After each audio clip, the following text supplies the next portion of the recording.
The situation unfolding across the Middle East represents something fundamentally different from the routine military escalations we've witnessed over the past 4 decades. When Iran threatens to turn the entire region into hell if attacks escalate further, and then proceeds to close the Strait of Hormuz while launching coordinated strikes across 8 Gulf nations simultaneously, we're observing a calculated strategy of horizontal escalation designed to make this conflict economically unbearable for Washington and its allies. What began on February 28th as Operation Epic Fury, a joint U.S.-Israeli military campaign initially focused on decapitating Iranian leadership and dismantling nuclear infrastructure, has metastasized into a regional conflagration that now involves 11 countries directly. The operation resulted in the death of Supreme Leader Ali Khamenei and triggered hundreds of retaliatory missiles and thousands of drones from Iran across the Middle East, leaving enormous damage and thousands dead in Iran, Lebanon, Israel, and Gulf Arab states. The human cost alone tells us this has crossed a threshold from targeted strikes into full-scale war. Understanding why this happened now requires looking beyond the immediate nuclear pretext. The attacks came when the Iranian regime was arguably at its weakest point in years, facing extensive protests motivated by a weakened economy and struggling infrastructure, which were violently suppressed with reports suggesting between 30,000 and 36,500 protesters killed during just 2 days in early January. Tehran's regional allies had been significantly weakened by Israeli military action since 2023. This was a moment of maximum Iranian vulnerability, and Washington knew it. But the strategic calculation appears to have been fundamentally flawed. The domestic crisis that some U.S. planners apparently believed would lead to regime collapse instead unified the country against a common enemy when external attacks began. The timing, coming amid diplomatic negotiations in Geneva, where Iranian Foreign Minister Abbas Araghchi had stated a historic agreement was within reach, suggests someone wanted to ensure diplomacy would fail. The fact that strikes occurred during active peace talks represents what the UN Secretary-General called a betrayal of diplomacy. The political beneficiaries of this escalation are becoming increasingly clear. According to reporting, Saudi Crown Prince Mohammed bin Salman had multiple phone calls with Trump urging him to attack Iran, and the decision came after Saudi Arabian and Israeli governments lobbied repeatedly. Israel's far-right government has lurched further right during the conflict, passing a record $271 billion budget and controversial death penalty legislation targeting Palestinians. Netanyahu's political survival, which had been in question domestically, is now secured through wartime emergency powers. The war provides political cover for the most extreme elements of his coalition. For the Trump administration, the motivations appear more chaotic. Officials have offered diverse and changing explanations for starting the war, from preempting Iranian retaliation to preventing nuclear weapons acquisition to inducing regime change. This inconsistency suggests the decision may have been more impulsive than strategic, possibly influenced by the lobbying campaign from regional allies rather than a coherent assessment of American national interests. Who faces the greatest risk? Surprisingly, it may be the attackers themselves. Iran has downed 2 U.S. warplanes, with 1 airman still missing and being hunted across Iranian territory. This demonstrates that Tehran retains far more military capability than Washington claimed after initial strikes. The economic weapon Iran has deployed through the Strait of Hormuz closure is proving devastating. 20% of the world's oil normally passes through this narrow waterway, and its effective shutdown has sent Brent crude to $108 per barrel, creating global economic ripples that extend far beyond the Middle East. Gulf Arab states who allowed their territory to be used for U.S. operations now find themselves under Iranian missile and drone attacks. The United States, Bahrain, Jordan, Kuwait, Qatar, Saudi Arabia, and the UAE issued a joint statement condemning Iran's indiscriminate attacks against sovereign territories across the region, but their words cannot undo the strategic error of being drawn into this conflict. The Houthis in Yemen specifically warned Bahrain and the UAE that they will be the first to lose in this battle if they continue supporting operations against Iran. These nations have spent years carefully building economic ties with Iran. Those bridges are now burning, and the reconstruction of regional relationships will take decades. The humanitarian dimension reveals the true cost of these strategic games. UN experts condemn the strike on a primary school in Manab, Hormozgan province, that killed over 160 students and injured many others. Attacks on hospitals, including Tehran's Gandhi Hospital and Khatam al-Anbiya Hospital, have been extensively documented.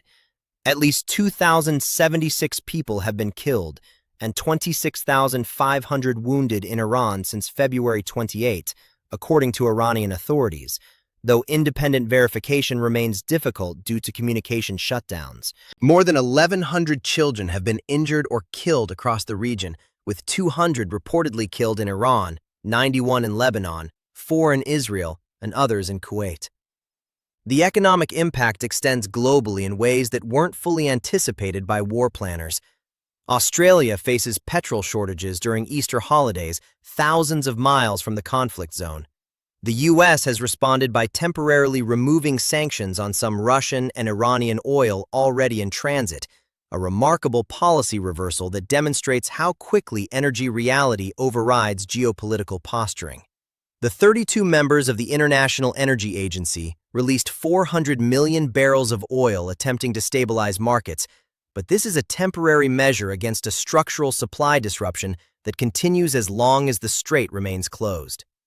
What media narratives consistently miss is the fundamental asymmetry of this conflict. Iranian military spokesman Ebrahim Zolfakhari claimed targeted facilities have been insignificant, and the U.S. military cannot reach key production sites deep inside mountainous terrain or underground. Whether fully accurate or not, this reflects a core strategic reality. Iran doesn't need to win militarily in conventional terms. It only needs to make the war too expensive to continue. By striking oil refineries in Kuwait, desalination plants providing drinking water to millions, and airports across the Gulf, Iran is attacking the economic foundations of the entire region.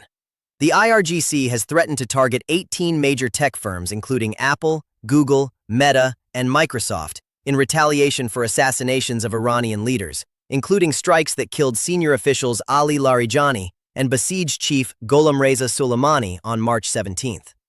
This represents a significant escalation into cyber and economic warfare, targeting American corporate infrastructure directly. The threat reveals Tehran's sophisticated understanding that American tolerance for military casualties may be limited, but corporate pressure on Washington from Silicon Valley can be substantial and immediate. Trump's constantly shifting ultimatums betrayed desperation rather than strength. He warned all hell will rain down on Iran if the Strait of Hormuz isn't reopened, setting multiple deadlines that have been repeatedly extended. First, it was immediate, then 48 hours, then he extended to Monday, then to April 6th, each time claiming Tehran requested more time to make a deal. This extension pattern has repeated multiple times now. Each extension demonstrates that Washington lacks either the military capability or political will to forcibly reopen the strait without Iranian cooperation. The diplomatic theater surrounding these negotiations is particularly revealing. Secretary of State Marco Rubio said the finish line in the war is near, while simultaneously U.S. Defense Secretary Pete Hegseth stated America would continue negotiating with bombs. These contradictory messages from top cabinet officials suggest profound internal disagreement within the administration about objectives, strategy, and acceptable exit conditions. When your senior leadership can't agree on the basic message to allies and adversaries, you don't have a coherent policy. You have competing factions conducting foreign policy simultaneously. International reaction has isolated Washington diplomatically more than Tehran, which is a remarkable achievement for a country that began this conflict in a position of maximum weakness. UN Secretary General Antonio Guterres told the Security Council the strikes were a reckless step that betrayed diplomacy and violated the UN Charter. China's ambassador called the attacks brazen violations of Iranian sovereignty. Russia described them as unprovoked aggression against a sovereign state. Even France, typically aligned with U.S. Middle East policy, has called for strict adherence to international law in carefully worded statements that implicitly criticize the operation's legality. The NATO dimension adds dangerous complexity that wasn't part of the original war planning. A ballistic missile launched from Iran was intercepted by NATO integrated air defense systems as it entered Turkish airspace, with debris landing in Dordyol, Hatay province. Turkey asserted its right to self-defense, and NATO Secretary General Mark Rutte stated the alliance was committed to defending Turkey. This creates the theoretical possibility of NATO Article 5 collective defense invocation over a conflict that most European members want absolutely no part of. Trump's statement on March 17th renouncing NATO's assistance and criticizing U.S. allies in Japan, South Korea, and Australia for refusing to join attacks on Iran has only deepened this transatlantic rift. The Israel-Lebanon front represents yet another spiraling crisis emerging from this central conflict. Israel authorized a ground invasion of Lebanon on March 3rd, with the 91st Division establishing what they call a security layer against Hezbollah, directly violating the 2024 ceasefire agreement that was supposed to stabilize the northern border. More than 1,000 militants and civilians have been killed in Lebanon by late March. Israel has destroyed critical bridges in Lebanon's Bekaa Valley, cutting off communities and preventing humanitarian access. This expansion transforms what was sold to the American public as a targeted operation against Iran's nuclear program into a multi-front regional war with no clear boundaries or end conditions. What citizens globally should understand is the direct connection between Middle Eastern conflict and their daily economic reality. The strait closure isn't just affecting gas prices at the pump, though that's the most visible and immediate impact that voters notice. Fertilizer trade is disrupted, threatening agricultural productivity worldwide for the coming growing season. Insurance costs for shipping have quadrupled in affected waters, and those costs get passed directly to consumers. Supply chains for electronics, pharmaceuticals, and countless consumer goods run through the Gulf region and are now fundamentally compromised. The economic pain is only beginning to be felt. The nuclear facilities question remains dangerously unresolved and potentially catastrophic. Iran's Atomic Energy Organization reported a uranium processing facility in Artakhan, Yazd province, was targeted, though they claim no radioactive material was released into the environment. The Khandab heavy water complex was also struck in what Israel described as expanding attacks to additional targets assisting the regime. These attacks on nuclear infrastructure may have temporarily set back Iran's nuclear program, but they've also completely eliminated any incentive for Tehran to remain in compliance with international non-proliferation norms or cooperate with IAEA inspections going forward. American public opinion is turning decisively against this war in ways that will constrain Trump's options. Polls show low and declining public support for continued operations, with hundreds protesting in Tel Aviv, Jerusalem, and Haifa, demanding an end to the campaign. The prospect of a U.S. serviceman being held or hunted in Iranian territory after his F-15E Strike Eagle was shot down creates a hostage situation that historically proves politically toxic for American presidents. The search and rescue operation has entered its second day with a Black Hawk helicopter involved in the search also taking Iranian fire. This is exactly the kind of scenario that erodes domestic support rapidly. The long-term consequences of this conflict will reshape Middle Eastern geopolitics for decades in ways that disadvantage American interests. Gulf Arab states who maintained careful balancing acts between Washington and Tehran for years have been forced to choose sides publicly, and several now find themselves under Iranian attack despite their deep reluctance to participate in operations.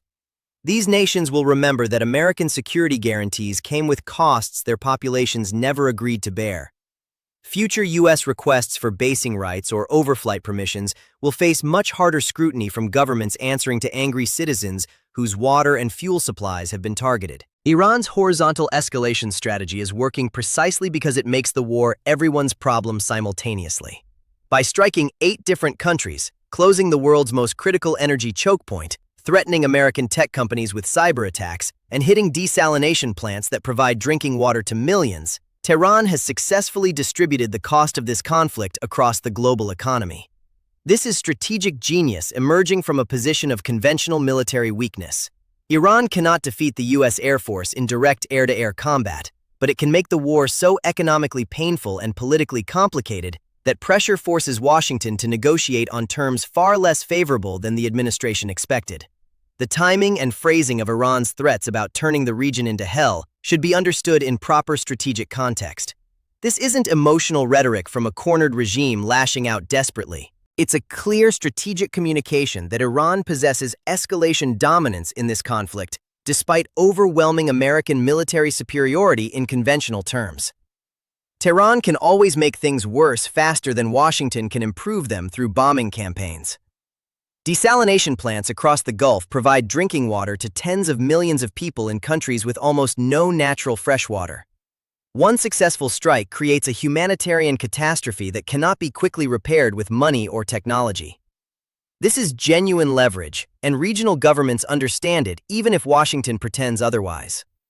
What happens next depends entirely on whether the Trump administration acknowledges strategic reality or continues pursuing military solutions to what has fundamentally become an economic and political problem. Iranian President Masoud Pezeshkian reportedly said Iran has the necessary will to end the war, provided credible guarantees that the US and Israel will not attack again. This is a face-saving exit ramp being offered, but it requires the administration to accept something far less than the total victory that was promised. It requires acknowledging that regime change failed, that Iranian military capabilities weren't destroyed, and that Tehran's regional influence remains substantial. The precedent being set here extends far beyond the immediate Iran question.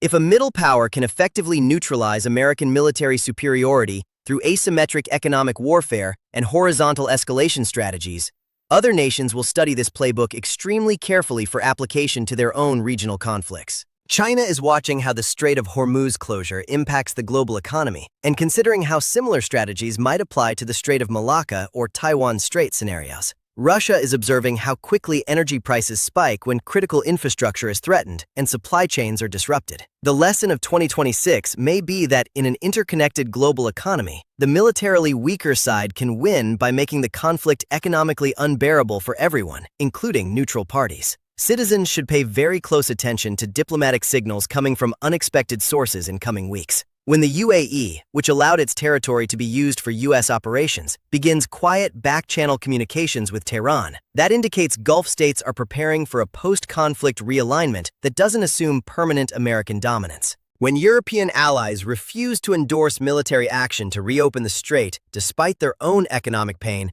that shows the practical limits of American alliance structures in an era of multipolar competition.